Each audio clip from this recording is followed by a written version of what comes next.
অনুষ্ঠান বাড়ির স্টাইলে মাছের মাথা দিয়ে ছ্যাঁচড়া বা মাছের মাথা দিয়ে মিক্স ভেজ তরকারি বানালে তাহলে কেমন হয়। তো সেই রেসিপি নিয়ে চলে এসেছি। তো চলো সেটা কিভাবে বানানো হয় দেখে নিই। তার জন্য দেখো এখানে দিয়ে দেবো কড়াইয়ে বেশ খানিকটা সর্ষের তেল।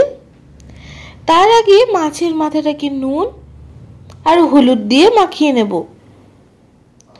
নুন হলুদ দিয়ে বেশ ম্যারিনেট করে পরে তারপরে এই মাছটাকে ভাজার পালা। এবার এই মাছের মাথাটাকে দিয়ে দিলাম তেলের মধ্যে। এক পিঠটা ভাজা হলে আরেক পিঠটা উল্টে ভেজে নিতে হবে। দু পিঠ বেশ লালচে করে ভাজা হয়ে গেছে। এবার মাছটাকে তুলে রাখার পালা।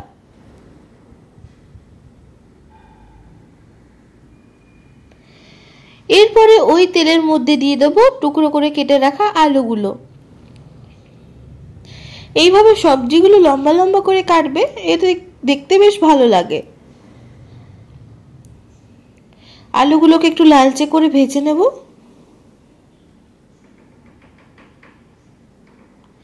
তারপরে এর মধ্যে দিয়ে দেবো গাজর কুচি।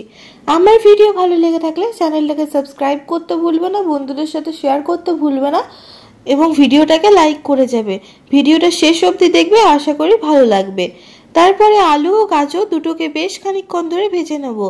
এই সাইডে মাছের মাথাটা ঠান্ডা হয়ে গেলে ঠিক এইভাবে ছোট ছোট করে হাতার সাহায্যে বা হাতের সাহায্যে এইভাবে টুকরো টুকরো করে নেব।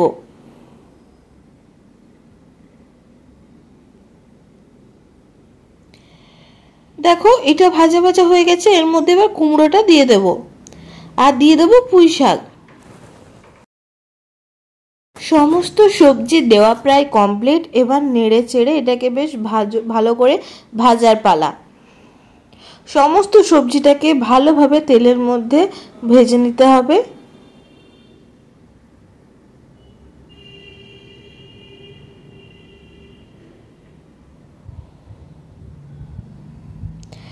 এরপরে এর মধ্যে দিয়ে দেবো স্বাদ মতো লবণ, দিয়ে দেবো হলুদ গুঁড়ো। আবারও এগুলো ভালো করে এবার কষিয়ে নেব। সবজি ভাজা হয়ে গেলে এখানে মশলা দিয়ে এবার কষিয়ে নেওয়ার পালা।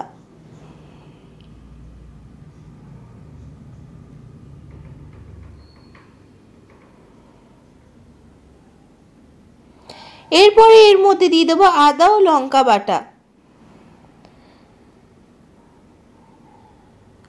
এটা খেতে সম্পূর্ণ অনুষ্ঠান বাড়ির মতোই হয়, ভীষণ ভালো হয় খেতে। তোমরা নিশ্চয়ই একবার ট্রাই করে দেখতে পারো। এর মধ্যে দিয়ে দিলাম জিরে গুঁড়ো। তারপরে